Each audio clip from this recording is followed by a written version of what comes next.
ሰላም ጤና ይስጥልኝ የቻናል ተከታዮች እንዴት ናችሁ? ደህና ናችሁ? እኔ ካለው እግዚአብሔር ይመስገን ሁሉ አማን ሁሉ ሰላም። እንግዲህ ዛሬ ትሁትን ድራማ ይዤላችሁ መጥቻለሁ። እናንተም እስከ መጨረሻው ድረስ በቅንነት ተከታተሉ። ባለፈው ክፍል ላይ እንግዲህ እንዳየነው ከሆነ ቲና ተብዬዋ እንግዲህ ከባለፈው ስህተቷ ስለ አልተማረች እንግዲህ አባባን እንግዲህ ልታሳግተው ነበር አይተን ነበር። ዛሬ እንግዲህ አጋቹም እንግዲህ የትሁት አፍቃሪ ነበርና እንግዲህ ሊያግተው እንዲሁም በያዘው ነገር ሊወጋው ሲል እንግዲህ ሳይወጋው ቀርቶ እንግዲህ አልተሳካለትም ነበረ። ትሁትም እንግዲህ ለቲና የአባባ ስልክ አይሰራለትም የምታውቂው ነገር አለ እንዴ ብላ ስትጠይቃት እንግዲህ ቲና እንግዲህ እኔ ያላውቅም ብላ ትነግራታለች።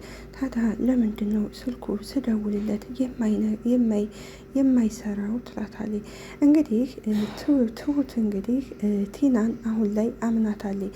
ምክንያቱም ባለፈው እንግዲህ ትሁት እየሮጠች ስትሄድ እንግዲህ ቲና ደርሳላት ስለነበረ በዛው እንግዲህ ይቅር ተባብለው ነበረ። ይቅርታ አድርጋላት ነበረ።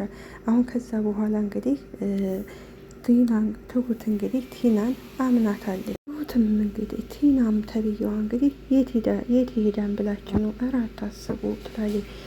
ቲና አላማዋ እንግዲህ ያው የታወቀ ነው እና አንድ እንግዲህ አላማዋ ምንድን ነው እንግዲህ ገንዘብ ነው። ገንዘብ እንግዲህ ካሌብ እንግዲህ አልፈልግሽም ብሎ አባሯን ነበር። እሷም እንግዲህ አካፍለኝ ስትለው ካሌብም እንግዲህ እኔ ምንም አይነት ገንዘብ የለኝም ብሏታል።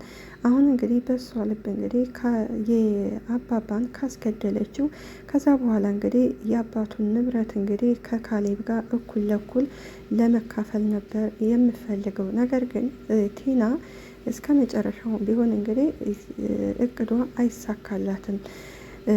አባባ ማለት የካሌብ አባት እንግዲህ ከዛ ቤት ውጪ ብሏታል። አንዳንድ ነገሮችን እንድትማር ቢያደርጋትም እንግዲህ ቲና አሁንም ድረስ ልትማርም አልቻለችም። ትሁትም አፍቃሪ እንግዲህ አባባን እንግዲህ በስኪን እንግዲህ ሊወጋው ሲል እንግዲህ አባባም እንግዲህ ልጁን እንቅ አርጎ ነበር እጁን የያዘውና እንግዲህ በመጨረሻው ይለቀውና አንተ ሽማግሌ እንዴት ነው ግን የጠነከርከው ይለዋል።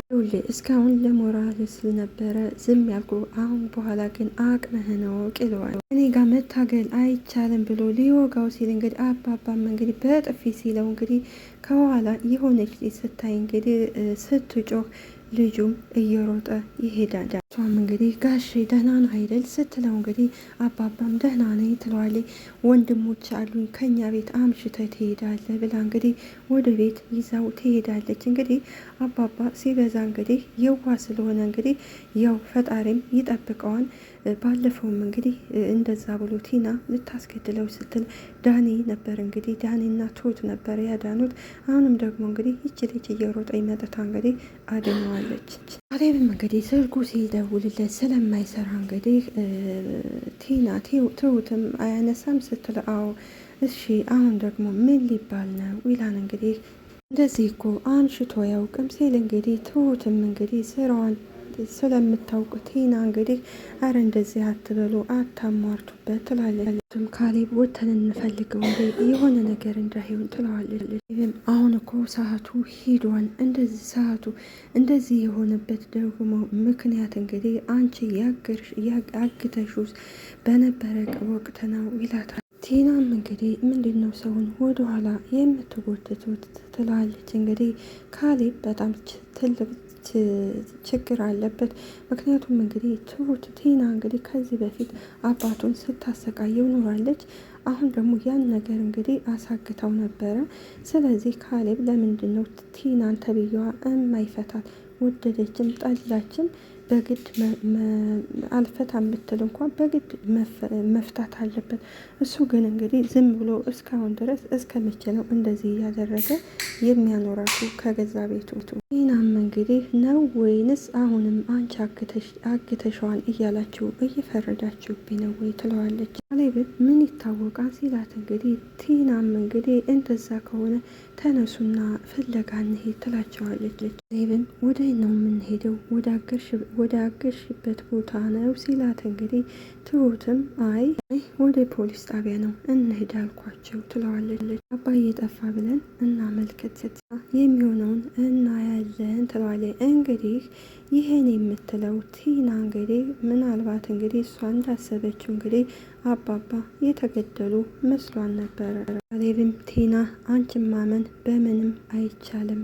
ሆይ ምን አድርገሽ ሆነው ግን በእርግጠኝነት የምታወሪው? ሆኔ ግን አባዬ አንድ ነገር ከሆነ ከአንቺ ራስ እኔ አልወርድም ብሎ እንግዲህ ቲናን ያስጠነቅቃታል። የራሳቸው ጉዳይ እንደተቀየሩ ደጋግሜ እያሳየው ነው ትላለች። እንግዲህ ይቺ ቲና አስመሳይ የሆነች ልጅ እናንተ ወደ ኋላ ትመልሱኛላችሁ፣ ትንሽ እንኳን ምህረት የሚባል ነገር የላቸውም። ካሌብም ይቺ አስመሳይ ናት ሲል እንግዲህ ቲናም ትሁትም ካሌብ እሷ የምታውቀው ነገር የላትም እያለች እንግዲህ ለእሷ ትከራከርላታል። ብለን እሷን መጠራጠር የለብንም ስትለው እንግዲህ ከእሷ በፊት አንቺ አውቀሻት እሷን ነው እንዴት በምን ልታምኛቻል ሽላታንተን እና የምትታለሊው ሲላት እንግዲህ ትሁትም እንደዛ ማለት ሳይሆን ያው ትንሽ እንመናት እኮ እያልኩ ነው።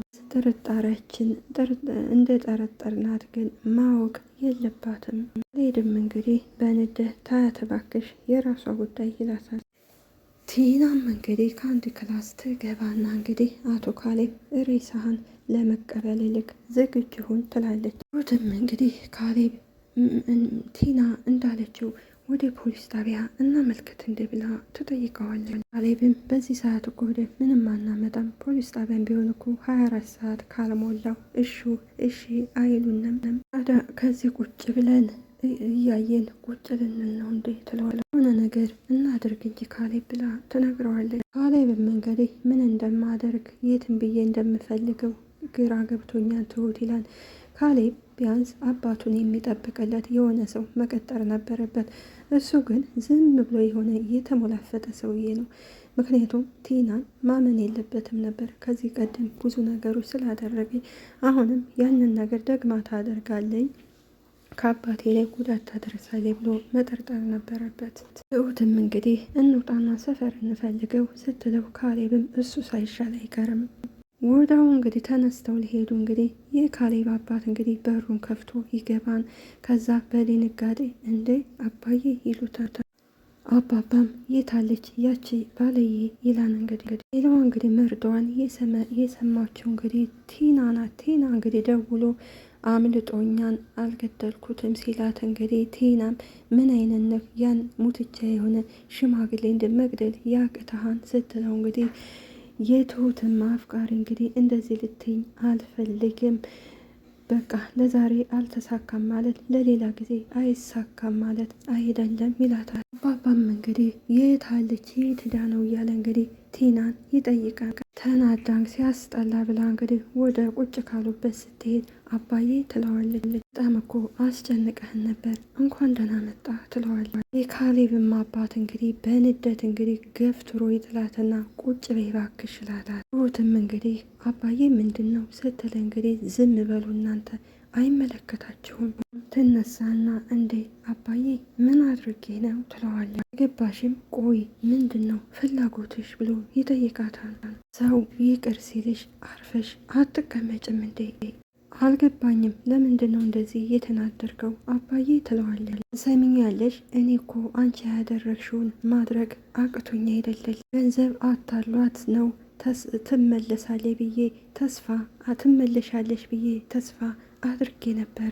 ቲናም እንግዲህ እንዳላወቀ ዘንዳ አባዬ ምንድን ነው የምታወራው ትለዋለች። የተፈጠረው ለምን ግልጹን አትነግሪ ስትለው አባባም አታስመስይ ባክሽ እንዳላወቀ ያንን ገዳይ ሰውዬ የላክሽው አንቺ ነሽ፣ ጩቤ አስወግተሽ ልታስገድይ ነበረ አይደለ ብሎ ይጠይቃል። ትሁትም እንግዲህ ውሸቷን ቲናም እንግዲህ ውሸቷን እንግዲህ አባዬ የምታወራው ነገር እኔ እየገባኝ አይደለም። ቆይሽ እኔ ምን አድርጌ ነው? ለምን አትተውኝም? እኔ ምንም አላደረኩም ስትል እንግዲህ ካሌብ እንግዲህ አንዳንድ ወንዶች የሆነ ጅላጅል ነገር ናቸውና እንግዲህ ካሌብ እንግዲህ ምን ብሎ ይጠይቃል። ካሌብም እንግዲህ ቆይ ቲና ለምንድን ነው ከህይወታችን የማትወጭ ብሎ ይጠይቃል። ለምንድን ነው የማትተይም ብሎ እንግዲህ አንገቷን እያንቃጣት ነው ሲል እንግዲህ አባባ ተዋት በቃ ብሎ ይገላግላቸዋል። አባባም እንግዲህ ትሰሚኛለሽ፣ ከነገ ጧት ጀምሮ ልብስሽን ይዘሽ ውልቅ ነው ማለት ያለብሽ ላታት ጋሚ እንዳላይሽ ብሎ ውጭ ላትና ቲና እንግዲህ ደንግጣ ወደ ክላሷ ትሄዳለች። ዴብም እንግዲህ ቆይ አባዬ ምንድን ነው የተፈጠረው ብሎ ይጠይቀዋል። አባም እንግዲህ አንተነ ካሌብ ለዚህ ሁሉ ተጠያቂው ይለዋል። ዴብም እንግዲህ ስህተቱን ስለማያምን እኔ ደግሞ ምን አደረግኩኝ አባዬ ይለዋል። እሷ ለእያንዳንዱ ጥፋት ለምታጠፋው እኔ እኮ መወቀስ የለብኝም እና ታዲያ ማንን እንውቀስ ካሌብ ገረኝ እስቲ ይችን ሴት ወደ ህይወታችን ያመጣው ማን ነው? ካሌብም ቆይ አባዬ ጥፋቴ ምንድን ነው ሲሆን ከዋንተን ቲናም እንግዲህ መልሳ እንግዲህ ለትሁት አፍቃሪ እንግዲህ አባባን ልታስገድለው ለነበረው ሰውዬ ትደውልለታለች። አንድ ሽማግሌ መገላገል እንዴት ያቅታን? ከሽማግሌው መገላገል አቅቶ ከኔ ላይ ችግር ትፈጥራለህ እንዴ ትለዋለች። እናም እንግዲህ ዛሬ ለእኔ የመጨረሻ ቀን ነው፣ ከዚህ ቤት ያስወጡኛል ትለዋለች። ምን ላድርግ ስትለው እንግዲህ ልጁም እንግዲህ አትወጭም እባክሽ አታለቃቅሽ ይላታል። ምንድነው እማልወጣው እኔ እኮ እንዳደረግኩት እርግጠኛ ሆነዋን ትለዋለች። ይሄ ለአንቺ ይጠፋሻል እንዴ? እንዳላደረግሽው ማድረግ ማሳመን አለብሽ። ትም እንግዲህ ወደ ቲና ትሄድና ቲና ደህና አደርሽ ትላታለች። ትሁት እንግዲህ የዋ ስለሆነ ስላመነቻት ቲናን እንግዲህ ቲና ያው እቃዋን ይዛ ልትሄድ ስለነበረ እንግዲህ ቲና እባክሽ ተረጋጊ ትላታለች። አስመሳዩ እንግዲህ ቲና እንግዲህ ተይ ትሁቴ ከፍቶኛል ትላለች፣ ታለቃቅሳለች። ሽታት በማላውቀው ነገር መሰቃየት አለብኝ እንዴ ትላላለች። ደግሞ እኮ ሚስቱ ነኝ፣ ምንም ቢሆን እንደዚህ ውሻ ያደርገኛል እንዴ? ሌላው እንግዲህ የትሁት አፍቃሪ እንግዲህ ወይንም ደግሞ የቲና አባባን ሊገለው የነበረው እንግዲህ ቀጥታ ወደ ትሁት ይደውልና እንግዲህ ለትሁት እንግዲህ እኔ ነኝ ላስገድለው የነበረው ብለሽ ተናገሪ ይላታል። ትሁት እንግዲህ ችግሯን ምን እንደደረሰባት እንኳ ለካሌብም ሆነ እንግዲህ ለአባባ ልትነግራቸው አልቻለችም።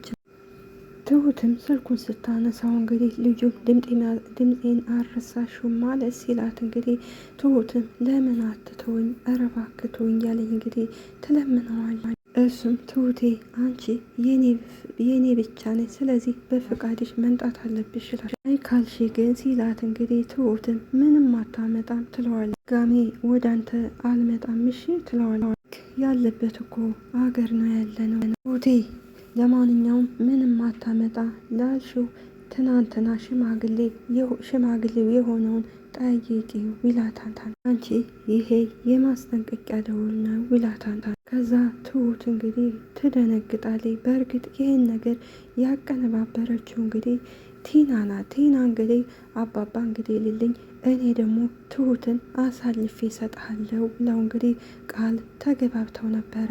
እባክህ በእኔ ምክንያት ሰዎች እንዲጎዱ አልፈልግም ስትለው እንግዲህ እሱም ማንም እንዲጎዳ ካልፈለሽ ወደ እኔ ነኝ ይላታል።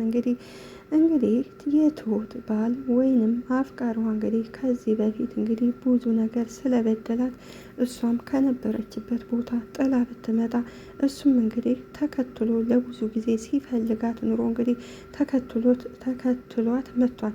ነገር ግን ፍቅር እንግዲህ ሁለቱ ሲዋደዱ ነው እንጂ ደስ የሚለው ፍቅር ማለት ያችን ሴት ወይም ያንን ወንድ በግዳጅ ለእኔ አስገድጄ ለእኔ አደርጋታለሁ ማለት ይሄ ጥሩ አይደለም። እንግዲህ አሁን ትሁት ካሌብን ትወደዋለች። ካሌብን እየወደደችውን ቢሆን እንግዲህ ለቤተሰቦቿ ስትል እንዲሁም ለምትወዳቸው ሰው ስትል እንግዲህ ወይ ወደዚህ ከሱ ሰውዬ ጋር አብራ መኖር አለያ ደግሞ የነ ካሌብን ቤት እንግዲህ ጥላ መጥፋት ነው ያላት አማራጭ። ትሁትም እንግዲህ ቲናም እንግዲህ ሻንጣዋን ይዛ እንግዲህ ካሌብ እውነታውን ስታው የሚጸጽትን ነገር አታደርግ ስትለው እንግዲህ ካሌብ ምንም የሚጸጽተኝም ነገር የለም ይላል። ህይወታችንም ከዚህ ቤትም ውጭ ይላታል። እዚህ ጊዜ ልትወጣ ስትል እንግዲህ ትሁት እንግዲህ የዋ ስለሆነ ባሏ ባላ መሰረት እንግዲህ ትመጣና ቆይ አባዬ ትላለች። ምን እያልሽ ነው ትሁት ይላታል። አባዬ እሷ አይደለችም ከዚህ ቤት መውጣት ያለባት። ካሌብም እና ታዲያ ማን ነው ከዚህ ቤት የሚወጣው ይላል። ካሌብም ቆይ አንቺ ይሄን እንደታወቅሽ ብሎ ይጠይቃታል። ና ትክክል ናት። በትናንትናው ማንነቷ ነው እኛ እየመዘናት ያለን። አባባም ምን ማለት ነው ትሁቴ ባላጠፈችው ነገር የምትሄድ? ትሁትም እንግዲህ አባዬ ማታ እሷ አልነበረችም ልታስገድልህ የነበረው እኔ ነኝ ላስገድልህ የነበረው ትለዋል። ቲናም እንግዲህ ምን ብላ ትደነግጣላችሁም? ይደነግጡና ቆይ እንዴት ብለው ይጠይቋታል። ሌላው እንግዲህ ዳንና ኤደን ናቸው። ዳንና ኤደን እንግዲህ ያው ትንሽ ተጣልተው ነበርና ሁለቱ ይገናኛሉ። እንድታደርሽ ይላታል። ደህና ነኝ ትለዋለች። እንድታደርሽ ከማለት ውጭ ሌላ የምጠይቀኝ ነገር የለም ትለዋለች። ዳኒም አይ የምጠይቅሽ የለም ይላታል። ዳኒም አንቺስ ሲላት አይ እኔም የምጠይቀህ ነገር የለም ትለዋለች። ኤደን ምንም የለም አንተ የምጠይቀኝ ነገር ካለ ብዬ ነው ስትለው እንግዲህ ዳኒም አይ እኔም ጋር ምንም ነገር የለም ይላታል። እርግጠኛ ነህ ዳኒ ስትለው እንግዲህ ዳኒም አዎ እርግጠኛ ነኝ። እሺ በቃ ብላ ወደምትሄድበት ስትሄድ ዳኒም እወድሻለሁ ሲላት እንግዲህ ኤደንም ማለት መሄዱን ትተውና ቁማ ታዳምጠዋል። እንጂ የምትፈልጊውን አይነት ባል ለመሆን እሞክራለሁ ይላታል። እዚህ ጊዜ እንግዲህ ኤደን ደስ ብሏት ትስቃለች። ምክንያቱም ኤደንና ዳኒ ይዋደዳሉ። እንግዲህ በመሀል ላይ ይቺ የተረገመ ቲና የምትባለው ገብታባቸው ነው። ቲና እንግዲህ ዳኒን በገንዘብ ነበር ያጠመደችው። እሱ ግን ያን ገንዘብ ቢያገኝም አብሯት መሆን አይፈልግም። መሆን የሚፈልገው እንግዲህ ኤደን ጋ ነው። ለኤደን ሲል ነው እንግዲህ ኤደንን በጥሩ ኑሮ ለማኖር ስለፈለገ ነው እንደዛ እንግዲህ ከቲና ጋር ያን ሁሉ በደል ሲበድል የነበረው እንጂ ኤደንን ጠልቷት አይደለም። በኋላ ኤደን ዳኒ በነገራን ነገር ትደሰትና እየሳቀች ወደ ቤቷ ትሄዳለች። እንግዲህ እነ ካሌብም እንግዲህ ትሁትን እስኪ ንገሪ በምን ምክንያት ነው ሲላት እንግዲህ ትሁትም አይ ታሪኩ ብዙ ነው ትላቸው። ከዚህ ቤት ቲና ሳትሆን የምትወጣው እኔ ነኝ ከዚህ ቤት የማወጣው ትለዋለች። ምንም የምታውቀው ነገር የለም እሷ ትላቸዋለች። አባባም ምን እያልሽ ነው የኔ ልጅ አልገባኝም። ትሁትም እያለቀሰኝ አባዬ ቲና እንዳትወጣ አድርጋት። ካሌብም መጀመሪያ የጠየቅንሽን ነገር መልሽ። አባዬን ለማስገደል ለምንድን ነው የፈለግሽው? ትም እንግዲህ እኔ ይሄ ሁሉን ነገር እንደሚሆን አላወቅኩም። ሁሉም ነገር ቢሆን የኔ ጥፋት ነው። ቲና መውጣት የለባትም። ስለዚህ እኔ ነኝ ይህን ቤት ለቅቄ የማወጣው። ካሌብም እንግዲህ ትሁት ቁጭ በይ፣ የተፈጠረውን ነገር ቀስ ብለሽ እንድታስረጅና እንፈልጋለን። አባዬን ለመግደል የሞከረው ማን ነው? ስለዚህ ንገሪኝ ይላታል። ትሁትም የኔ ጥላት ነው፣ እኔን ለማድመስ ሲል ነው እናንተን እንደዚህ የሚያደርጋል ችግር እየፈጠረ ያለው። ስለዚህ ማታ የላኩልሽ ማስጠንቀቂያ አየሽ ወይ ሲለኝ እዚህ አባዬ ላይ ያደረገውን ነገር አወቅኩኝ። ይቅርታ አባዬ በእኔ ምክንያት አስጠቃው ትለዋል። ታዲያ ያንን ደብዳቤ የጻፍሽው ለዚህ ነው ሲላት እንግዲህ ትሁትም አዎ አባዬ ልጁን ከዚህ ሳየው እናንተ ላይ ችግር እንደሚፈጥር አውቄ ነበር። እሱ እኮ ቤተሰቦቼን ሲያሰቃይ የኖረ ሰው ነው። አሁን ደግሞ እናንተን ሲያሰቃይ ባይኔ ማየት አልፈልግም። አባባም እንግዲህ ትሁትን የኔ ልጅ በእኔ ስቃይ ስንት አንገሽን ደፍተሽ ብዙ ስቃዮችን ነው ያየሽ፣ ስንት ጊዜ ታመምሽ አይደለ ሲላት እንግዲህ ትሁትም እንግዲህ አባዬ ያንና ይሄ የትና የት ተገናኝቶ ምንም ይሁን ምን አንድ ቤት እስከሆነ ድረስ ያንቺ ህመም የእኛም ህመም ነው። እባክሽን ትሁት አንድ ነገር ሲፈጠር ከኛ የምትሸሽውን ነገር ብትተይ ይሻልሻል። እንዴ አባዬ በእኔ ምክንያት እኮ ሙተህ ነበር ትለዋለች። አንዳችሁ በእኔ ምክንያት የሆነ ነገር ብትሆኑ እኔ የምኖር ይመስላችኋል? አልችልም ስትል እንግዲህ አባባም ትሁት የኔ ልጅ ለማንም ወሮ በላ እኔ አሳልፌ አልሰጥሽም፣ ስለዚህ አባትሽ ነኝ ይላታል። ከመጨረሻው አንቺን ነፃ ለማውጣት እታገላለሁ፣ አይዞሽ የኔ ልጅ ሲላት እንግዲህ ትሁትም እንግዲህ እሺ አባዬ እያለች ታለቅሳለች። እንግዲህ አንዳንድ አስመሳይ ሰዎች አበጣገባችን እያሉ እንግዲህ ይጎዱናል። ቲናም የዚህ ማሳያ ናት። ስለነበረ ቆይታ እናመሰግናለን። ሀገራችንንም ሰላም ያደርግልን። ባይ ባይ።